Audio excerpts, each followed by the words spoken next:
Ok, boa noite a todos. Nós vamos dar início à nossa live de hoje. Agradeço a participação de todos vocês.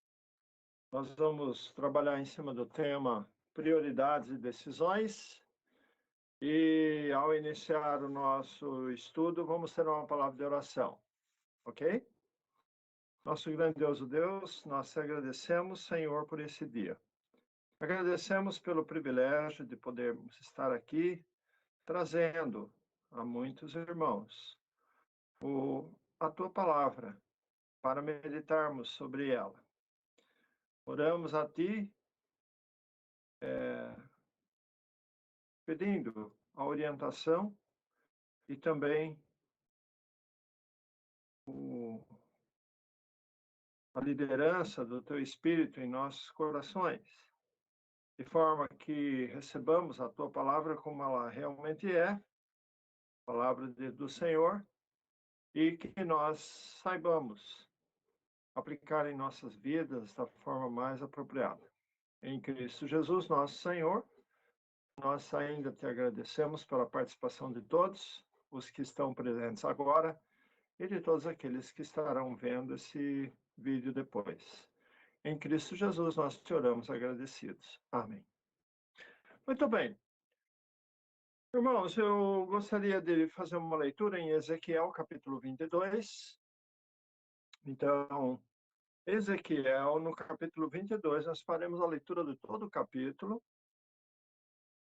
E vamos iniciar, então, a leitura em Ezequiel 22. Ezequiel, capítulo 22. Veio a minha palavra do Senhor, dizendo: Tu, pois, ó filho do homem, acaso julgarás a cidade sanguinária? Faze-lhe conhecer, pois, todas as suas abominações. E dize: Assim diz o Senhor Deus: Ai da cidade que derrama sangue no meio de si, para que venha o seu tempo, e que faz ídolos contra si mesma, para se contaminar. Pelo teu sangue, por ti mesma derramado, tu te fizestes culpada, e pelos teus ídolos, por ti mesmo fabricados, tu te contaminaste, e fizeste chegar o dia do teu julgamento e o término de teus anos. Por isso eu te fiz objeto de opróbrio das nações e de escárnio de todas as terras. As que estão perto de ti e as que estão longe escarnecerão de ti, ó infamada, cheia de inquietação. Eis que os príncipes de Israel, cada um segundo o seu poder, nada mais intentam, senão derramar sangue. No meio de ti desprezam o pai e a mãe, praticam extorsões contra o estrangeiro e são injustos para com o órfão e a viúva. Desprezaste as minhas coisas santas e profanaste os meus sábados. Homens caluniadores se acham no meio de ti. Para derramarem sangue no meio de ti, comem carne sacrificada nos montes e cometem perversidade. No teu meio descobrem a vergonha de seu pai e abusam da mulher no prazo da sua menstruação.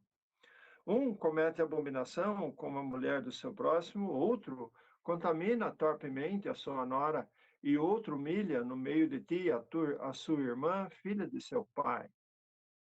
No meio de ti aceitam subornos para se derramar sangue. Usura e lucros tomaste, extorquindo-o.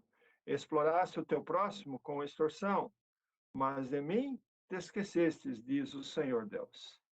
Eis que bato as minhas palmas com furor contra a exploração que praticastes, e por causa da tua culpa de sangue que há no meio de ti, estará firme o teu coração? Estarão fortes as tuas mãos nos dias em que eu vier a tratar contigo? Eu, o Senhor, o disse e o farei. Espalhar-te-ei entre as nações, e te dispersarei em outras terras, e porei termo à tua imundícia. Serás profanado em ti mesmo, à vista das nações, e saberás que eu sou o Senhor. Veio a mim a palavra do Senhor, dizendo: Filho do homem, A casa de Israel se tornou para mim escória. Todos eles são cobre, estanho, ferro e chumbo no meio do forno. Em escória de prata se tornaram. Portanto, assim diz o Senhor Deus: pois que todos vos tornastes em escória, eis que vos ajuntarei no meio de Jerusalém, como se ajuntam a prata e o cobre, o ferro e o chumbo e o estanho no meio do forno, para soprar o fogo sobre eles, a fim de se fundirem. Assim vos ajuntarei na minha ira e no meu furor, e ali eu vos deixarei e fundirei. Congregar-vos-ei e assoprarei sobre vós o fogo do meu furor, e sereis fundidos no meio de Jerusalém. Como se funde a prata no meio do forno, assim sereis fundidos no meio dela. E sabereis que eu, o Senhor, derramarei o meu furor sobre vós. Veio a mim a palavra do Senhor, dizendo: Filho do homem, diz-lhe, tu és terra que não está purificada, e que não tem chuva no dia da indignação. Conspiração dos teus profetas há no meio dela. Como um leão que ruge, que arrebata a presa, assim eles devoram as almas. Tesouros e coisas preciosas tomam, multiplicam as suas viúvas no meio dela. Os seus sacerdotes transgridem a minha lei e profanam as minhas coisas santas. Entre o santo e o profano não fazem diferença, nem discernem o imundo do limpo, e dos meus sábados escondem os olhos, e assim sou profanado no meio deles. Os seus príncipes, no meio delas, são como lobos que arrebatam a presa para derramarem o sangue e para destruírem as almas e ganharem lucro desonesto. Os seus profetas lhes encobrem isto com cal por visões falsas, predizendo mentiras e dizendo: assim diz o Senhor Deus, sem que o Senhor tenha falado. Contra o povo da terra praticam extorsão, andam roubando, fazem violência ao aflito e ao necessitado, e ao estrangeiro oprimem sem razão. Busquei entre eles um homem que tapasse o muro, e se colocasse na brecha perante mim, a favor dessa terra, para que eu não a destruísse, mas ninguém achei. Por isso eu derramei sobre eles a minha indignação, com o fogo do meu furor os consumi, fiz cair eles sobre a cabeça o castigo do seu procedimento, diz o Senhor Deus. Muito bem, esse capítulo de Ezequiel é um capítulo que o profeta, ou chamado homem de Deus aqui, ele recebe várias revelações, e em cada uma delas ele fala, né? Veio a mim a palavra do Senhor dizendo. Então, no versículo 1, ele fala essas coisas, veio a mim a palavra do Senhor. E lá no versículo 3, e dize, assim diz o Senhor Deus. E depois, mais à frente, no versículo 17, ele fala, veio a mim a palavra do Senhor dizendo. E continua e vai narrando todas essas coisas contra a nação de Israel. A Bíblia do Velho Testamento, ela é endereçada especificamente ao chamado povo de Deus. Tanto de Gênesis até o livro de Zacarias, no Velho Testamento, todas essas escrituras são direcionadas à nação de Israel, que era o povo de Deus. Os primeiros 5 livros da Bíblia escritos por Moisés foram escritos, inspirados por Deus, dirigindo-se e contando a história desde a criação, mas dirigindo-se à nação de Israel e contando a sua história. E nós encontramos depois, no livro de Josué, que dá continuidade aos livros daquele tempo, que são chamados livros históricos, e dali então ele vai até chegar no livro de Salmos, e posteriormente ao livro de Salmos e Provérbios, Então, nós temos os profetas. E todos os profetas do Velho Testamento, tanto os chamados profetas maiores, que são aqueles que têm grandes porções de profecias, como também os chamados profetas menores, em número de 12, mas cujas profecias estão são pequenas comparada com os chamados grandes profetas. Todos esses profetas, eles profetizam constantemente, chamando a atenção da nação de Israel. A nação de Israel recebeu muitas boas notícias e muitas promessas da parte de Deus, mas também recebeu muita exortação, muita repreensão, muita disciplina vindo da parte de Deus. E nós encontramos nesse capítulo 22 de Ezequiel um lugar onde, aglomerado nesse capítulo 22, está uma triste história de um povo que abandonou o seu Deus e que se entregou ao principal de todos os pecados, que é o pecado da idolatria, e eles se filiaram aos povos estranhos, aos gentios que não tinham nada a ver com Deus, eles se misturaram entre eles, fizeram tudo quanto é coisa errada, e no meio da nação de Israel já nada mais havia de santo. Desde o sacerdote até o menor deles, não havia mais ninguém. Ninguém, como ele diz lá no versículo 30, ele fala: busquei entre eles um homem que tapasse o muro e se colocasse na brecha perante mim a favor dessa terra, para que eu não a destruísse mais. Não, ninguém achei. Por quê? Porque todo o povo, a uma, eles se abandonaram Deus, tomaram decisões, priorizaram coisas para suas vidas que não tinham nada a ver com a vontade de Deus. Começaram a proceder totalmente contrário à lei e os princípios que Deus havia estabelecido para a casa de Israel.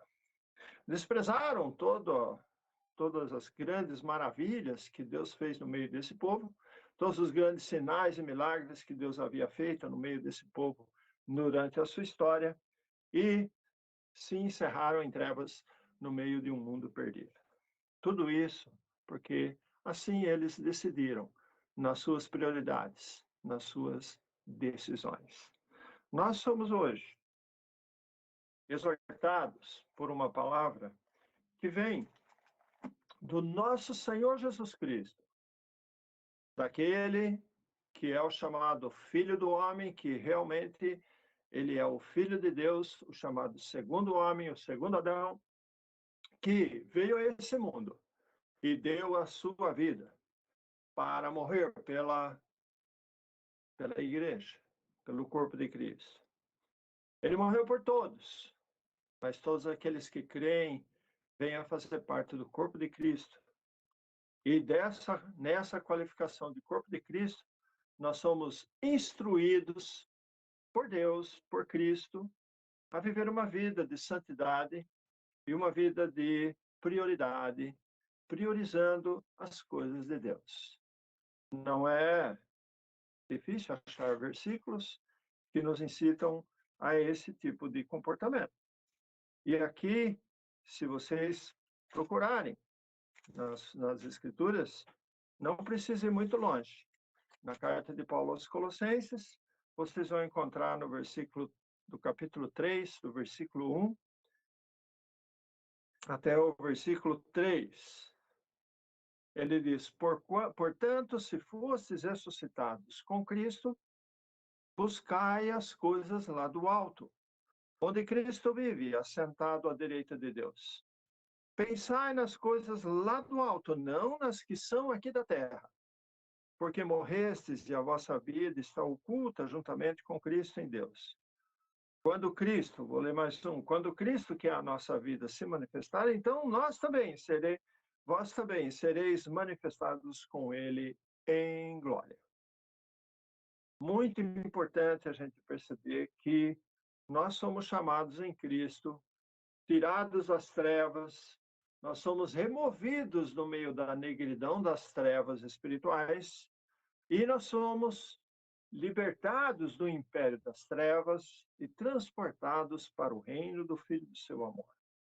O nosso Senhor Jesus Cristo reina em nossos corações hoje por intermédio do seu Santo Espírito, que habita em todo aquele que crê. E nós recebemos da palavra de Deus a instrução de como viver a nossa vida aqui na terra. E nós recebemos toda a Escritura, o Velho e o Novo Testamento, tanto as Escrituras dedicadas à nação de Israel, como aquelas dedicadas exclusivamente ao corpo de Cristo, que são as cartas do apóstolo Paulo, nós encontramos em todas as Escrituras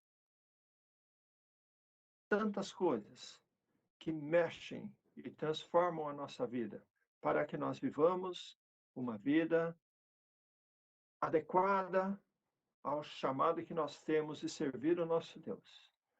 E nós somos desafiados a buscar essa capacitação para nos tornar servos de Deus, capacitados para a realização de todas as boas obras que Deus, de antemão, preparou para que andássemos nelas. Nós não estamos nesse mundo para nenhuma outra razão do que servir ao nosso Deus. É evidente que temos que trabalhar e temos que fazer muitas coisas vinculadas a esse mundo, mas sabemos que a prioridade e as nossas decisões devem estar voltadas para esse chamado que Deus nos deu, para viver uma vida irrepreensível diante de Deus, buscando as coisas do alto e vivendo em nossas vidas particulares, individuais, essa busca a esse conhecimento e ao entendimento da verdade e a prática disso, que é a verdadeira sabedoria. Então, nós vamos para 1 Coríntios agora no capítulo 10, porque lá em 1 Coríntios capítulo 10, o apóstolo Paulo vai nos chamar a atenção para um aspecto extremamente importante, quando ele usa a nação de Israel como um exemplo, mas não como um exemplo a ser seguido, e sim como um exemplo a não ser seguido. É verdade, as Escrituras muitas vezes dão exemplos de homens maravilhosos que demonstraram sua fé, como os heróis da fé de Hebreus 11. E nós ficamos abismados quando lemos as suas histórias e aprendemos a reconhecer o valor desses valorosos homens que andaram segundo a vontade de Deus.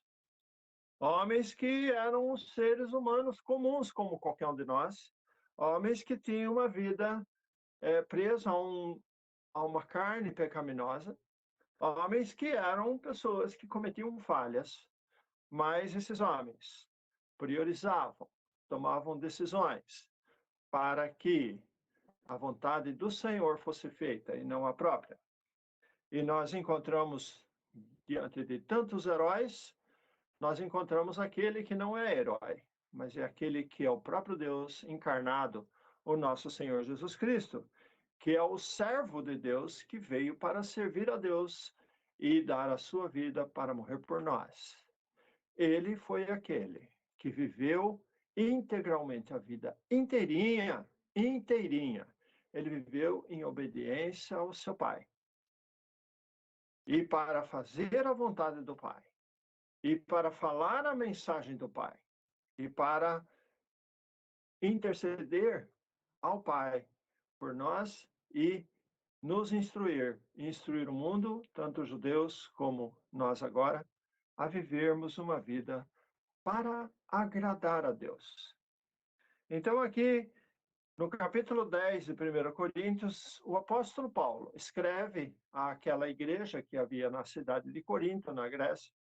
Ele escreve dizendo: olha, irmãos, não quero que ignoreis que nossos pais estiveram todos sob a nuvem, e todos passaram pelo mar, tendo sido todos batizados assim na nuvem como no mar, com respeito a Moisés.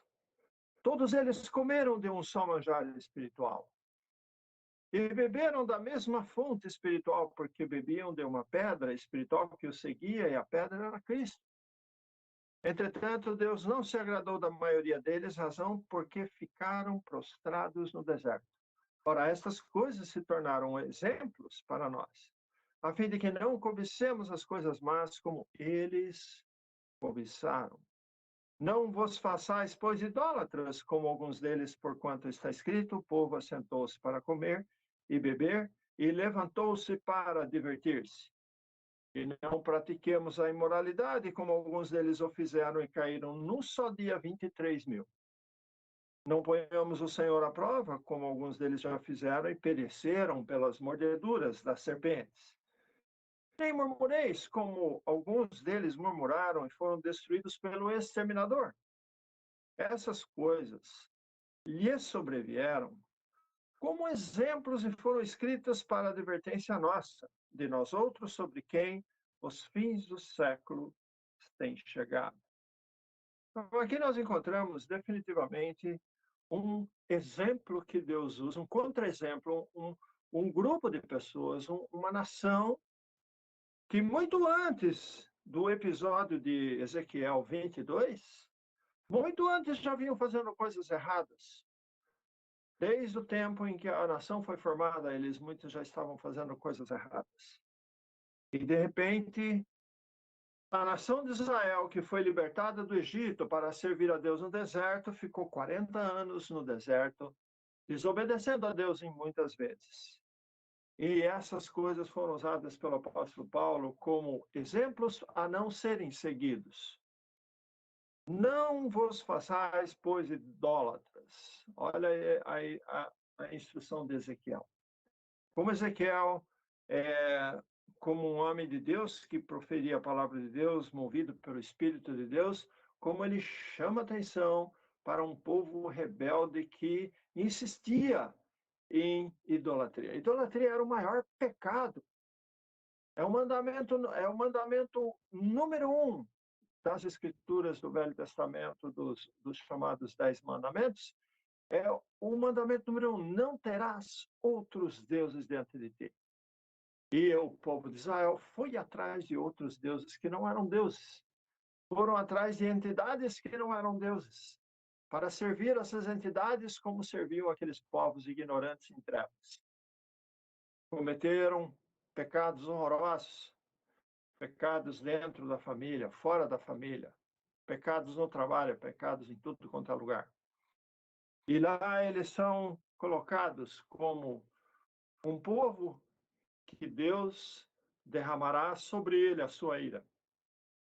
Esse povo de Israel passará por um período chamado a Grande Tribulação, que vai acontecer previamente ao chamado Grande e Terrível Dia do Senhor, quando o Senhor vier para tomar vingança contra esse povo desobediente e incrédulo, revestidos de todo tipo de incredulidade, rejeitando a palavra de Deus nas suas decisões, nas suas prioridades.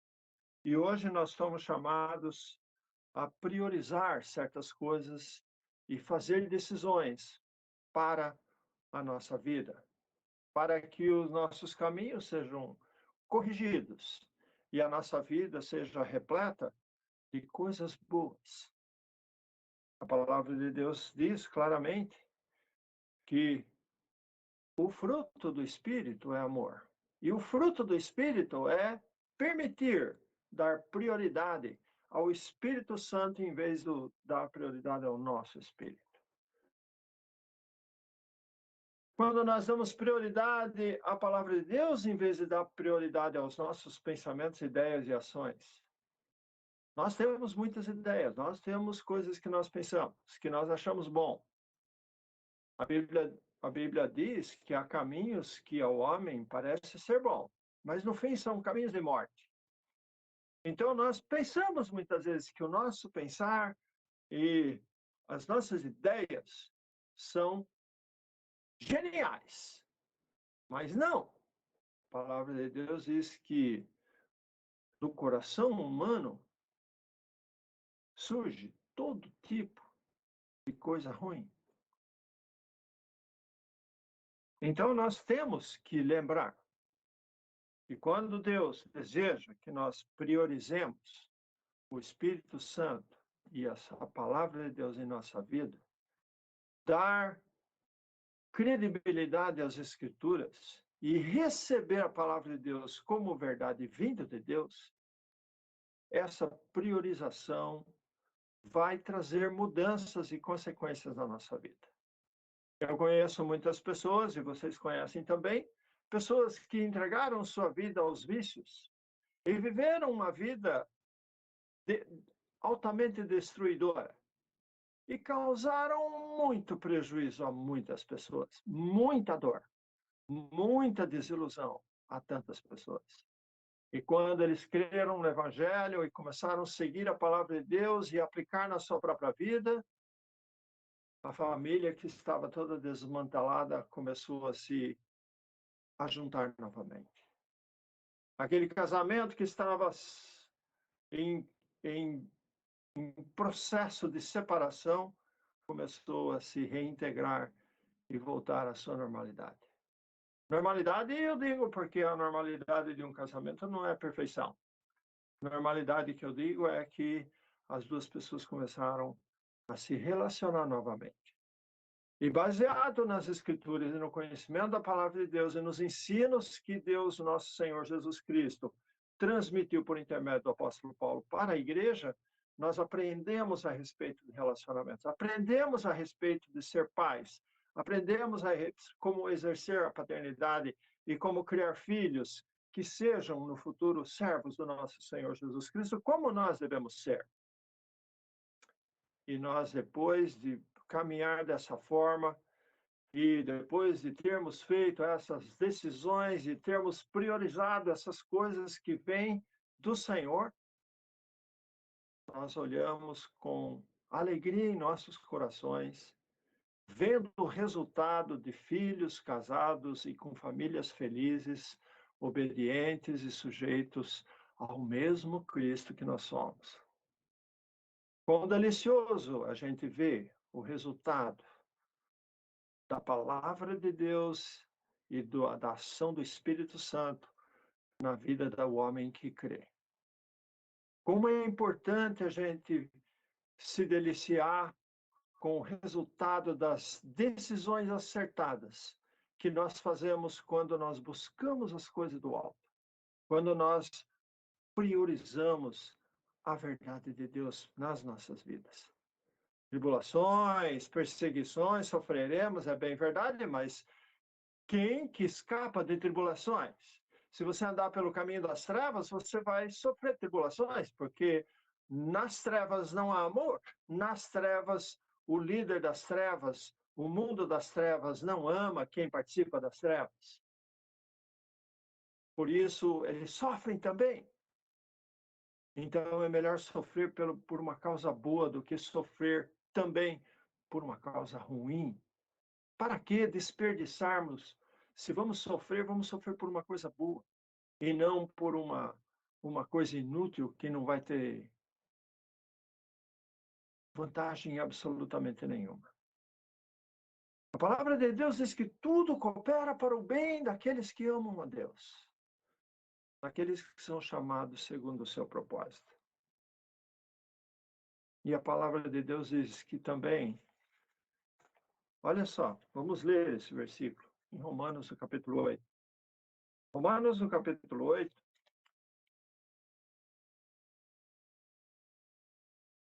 ele fala assim, no versículo 32. 32. Romanos 8:32. Aquele que não poupou seu próprio filho, antes por todos nós o entregou, porventura não nos dará graciosamente com ele todas as coisas? Olha que maravilha, irmãos. Além de Deus ter dado para nós o seu próprio filho para morrer pelos nossos pecados, para promover a reconciliação da humanidade para consigo, Deus canaliza por intermédio desse mesmo Cristo, desse Espírito Santo que habita naquele que crê, canaliza todas as coisas. São dados graciosamente todas as coisas àqueles que priorizam as coisas de Deus. Nós que fomos contemplados com tão grandiosa salvação, nós temos até mesmo o privilégio de sermos utilizados por Deus como instrumentos para que a palavra de Deus seja veiculada no meio dos gentios, no meio do mundo. E nós somos como se fossem instrumentos na mão de Deus, atingindo pessoas para resgatá-los da perdição das trevas e transportá-los para o reino do Filho do amor de Deus. Tudo isso faz parte das prioridades e das decisões que eu, você, todos nós tomamos. Quando nós levantamos da nossa cama e colocamos os nossos pés no chão, quais serão as suas prioridades, quais serão as suas decisões naquele dia, concernentes ao Senhor, a sua palavra e o projeto de vida que ele nos concedeu? O apóstolo Paulo falava: tudo faço por causa do evangelho. Ele fala, olha daí, vamos lá, 1 Coríntios capítulo 9. 1 Coríntios capítulo 9.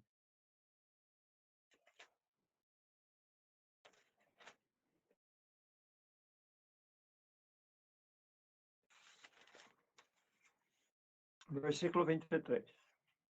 Lembra que nós lemos 1 Coríntios capítulo 10, mas veja o capítulo 9, versículo 23. O apóstolo Paulo, testemunhando sobre si mesmo, ele fala: tudo faço por causa do evangelho, com o fim de me tornar cooperador com ele.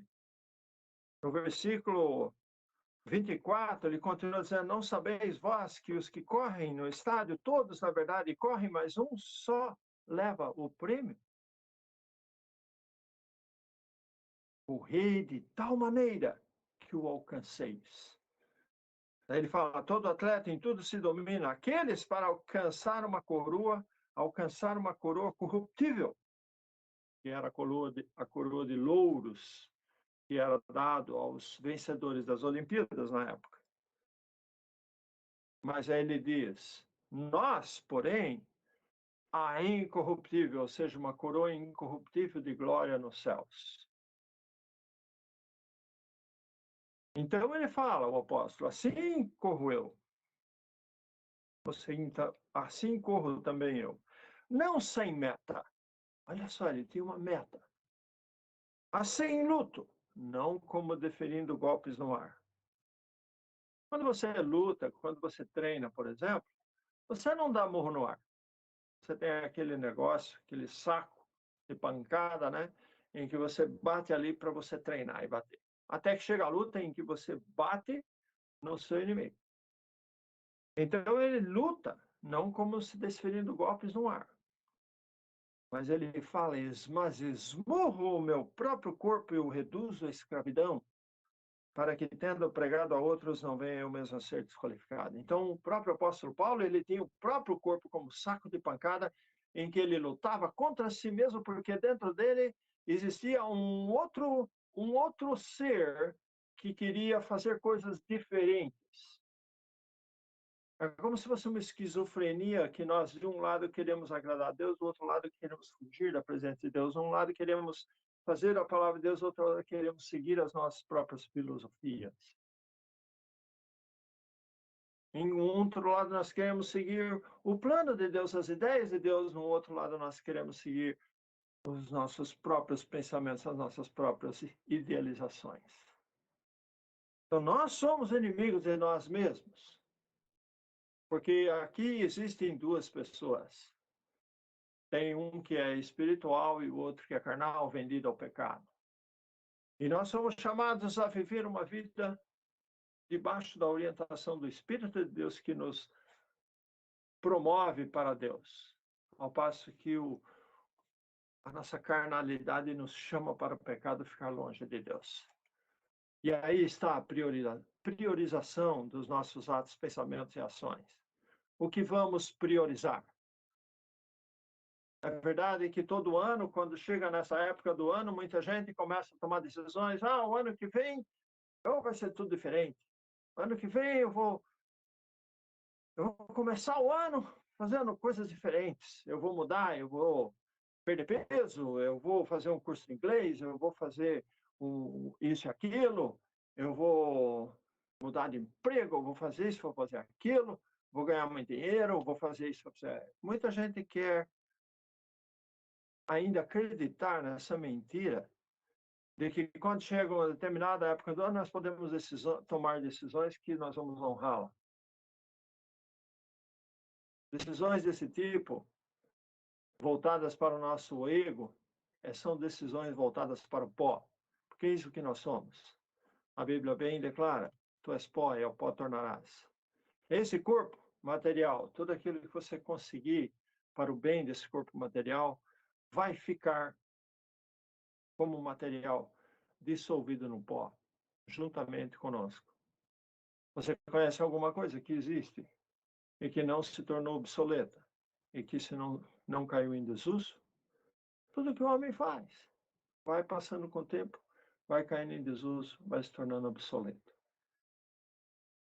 Você monta uma casa maravilhosa, por mais linda que ela seja, daqui a 10 anos ela é obsoleta. Você monta um computador dos mais avançados, daqui a 6 meses está obsoleto. E é assim, as coisas desse mundo são passageiras.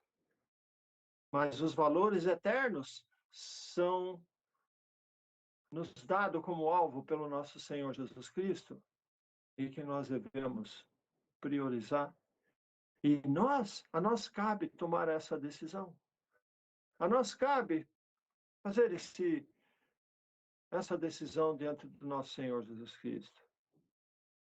E assim como Josué falou ao seu povo naquela época que ele foi o substituto de Moisés para liderar o povo na Terra Prometida, ele falou: até quando vocês vão ficar indecisos entre duas ideias, dois pensamentos?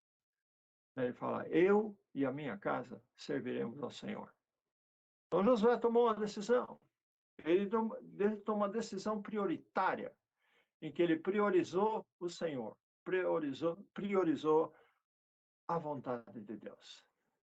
E ele era antes de ser o líder da nação de Israel, ele era um servo. Ele era servo de Moisés.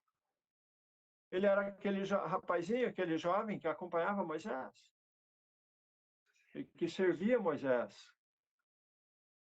E depois, então, ele foi encorajado por Deus a ser forte e corajoso para liderar esse povo adentro da grande promessa de Deus a Abraão, a terra prometida.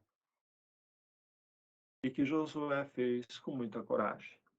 Então, nós sabemos que a história da Bíblia conta inúmeras passagens de grandes e valorosos homens que tomaram decisões e priorizaram as coisas do Senhor. E nesse momento em que nós chegamos no final desse ano, que tal você considerar os seus caminhos? Mas não precisa esperar o dia 1º. Justamente é porque o apóstolo Paulo fala com respeito a isso, ele fala: a cada dia morro, a cada dia morro. A cada dia eu morro para mim mesmo, para o meu corpo, para o meu egoísmo e para viver para Cristo. Ele fala: o meu viver é Cristo, o morrer é lucro. Então, o apóstolo Paulo, quando morre para si, ele está lucrando. Quando ele vive, vive para Cristo. Isso é prioridade, isso é priorizar, isso é tomar decisões que vão trazer consequências ótimas para toda a nossa vida e todos aqueles que seguirão após nós. Porque basta apenas uma geração para quebrar os elos de ligação com Deus. Se você não passar essas verdades para os teus filhos, se você não viver essas verdades mediante os seus filhos, eles olharão para você como um religioso hipócrita e eles não seguirão os seus princípios religiosos. Mas se você viver a palavra com amor e você demonstrar esse amor para com os seus filhos, você verá eles passando esses princípios também para frente, para a próxima geração, e que levarão isso adiante para mais uma outra próxima geração. E Deus vai abençoar até 1000 gerações aqueles que o amam.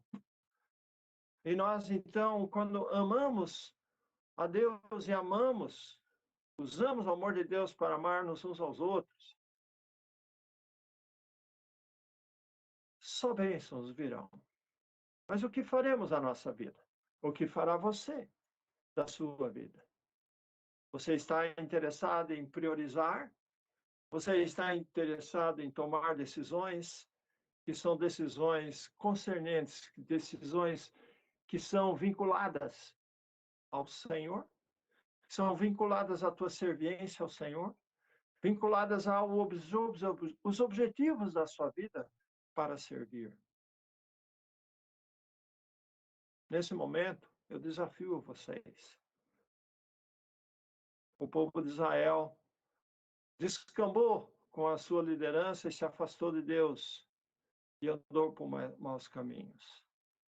Quando chegou o Novo Testamento, qual foi a mensagem que o povo de Israel recebeu de João Batista? Arrependei-vos, ou seja, um giro de 180 graus. Vamos deixar aquele mundo para trás, vamos seguir a Deus. Eles são conclamados a um arrependimento, uma mudança de comportamento, uma mudança vital. Eles são chamados a deixar toda aquela religiosidade obscura para trás para receber a chamada nova aliança em Cristo. E eles são, então, voltados para voltar para Deus. Então, o povo de Israel no Novo Testamento, a princípio, foram 2.000 pessoas que creram na pregação de Pedro, quando os apóstolos pregaram essa mensagem de reconciliação de Israel. Anteriormente a isso, Jesus já havia pregado na Galileia, na Judéia, em todo quanto é lugar, pregando também essa mensagem de arrependimento para que pudesse vir os tempos de refrigério. Tempos de refrigério são esses que os tempos de alívio, porque eles estavam atormentados, vivendo aquela vida longe de Deus. Não tem nenhuma vida que é longe de Deus que não há tormento, que não há aflição. Se querem uma prova disso, está escrito nas Escrituras, capítulo 1 de Romanos.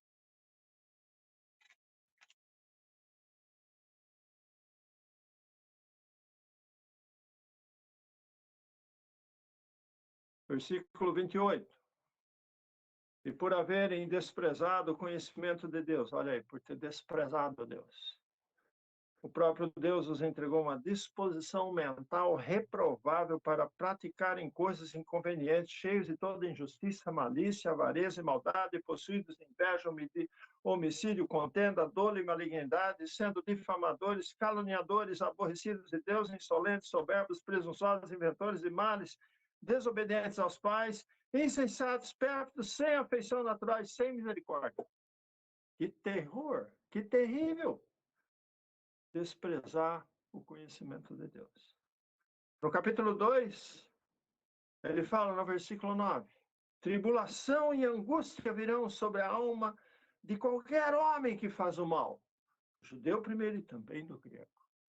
Tribulação e angústia. É isso que você quer para a sua vida. Mas o que diz no versículo 10? Glória, porém honra, paz a todo aquele que pratica o bem, ao judeu primeiro e também ao grego. Porque para com Deus não há acepção de pessoas. Não faz diferença. Você colhe o que você semeia. E está aqui a hora de nós avaliarmos as nossas vidas e o que nós temos feito com a palavra de Deus e com os ensinos. Não tome os homens como modelo. Seja um seguidor de Cristo. Não tome os homens necessariamente como aqueles a quem você deve se espelhar. Pelo contrário, a palavra de Deus quer que nós sejamos imitadores de Cristo. Imitadores de Cristo. Então, nesse momento, eu mais uma vez desafio a vocês. Qual será a sua prioridade? Qual será a sua decisão? Você deseja estar vinculado às coisas de Deus, vinculado ao bem, vinculado àquilo que é bom, vinculado a todas aquelas coisas que vão te trazer uma recompensa, não somente na eternidade, mas já aqui na terra. Daquele amor, aquela alegria, aquela paz no coração, que nós podemos desfrutar desde já. Eu desafio todos vocês a meditarem nessas palavras. Vamos terminar em oração? Nosso grandioso Deus, nós te agradecemos por esse privilégio de podermos estar juntos ao findar desse ano de 2022. Refletirmos sobre a nossa vida, o que temos feito dela até agora. E mediante essa palavra que ouvimos, mediante as Escrituras, considerarmos nossos caminhos e tomarmos decisões e assumirmos prioridades, para que a tua palavra seja aquela que é mandante em nossas vidas e que o Senhor seja Senhor nosso, seja aquele que realmente manda em nós, aquele que dá ordens e nós cumprimos com alegria em nossos corações, aquele que diz uma palavra e nós a consideramos como ela realmente é, a verdade.